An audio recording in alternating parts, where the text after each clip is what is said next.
tayo ngayon sa Honda Big Wing Kalasyaw ng Guanzon. At yes, nandito na ang Honda XADV 350. Rear passenger peg, pocket dito. Push mo lang.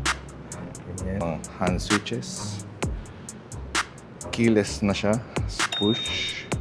Pwede na yung fuel. Ayan, bubukas siya. And the seats.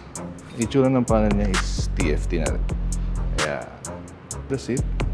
Ito yung itsura. Meron siyang divider para kung may mali kang dala. And ito yung description kung paano gamitin yung divider niya. Helmet to. Ito yung divider. Single helmet. Dito nakalagay yung battery. Meron siyang pocket dito. Ito yung tools. May rubber. Meron siyang parang carpet pang cover. Front disc, single disc. Red and black. Disc brake sa rear.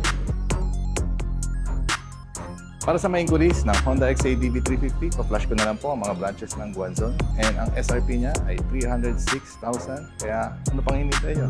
Tawag na.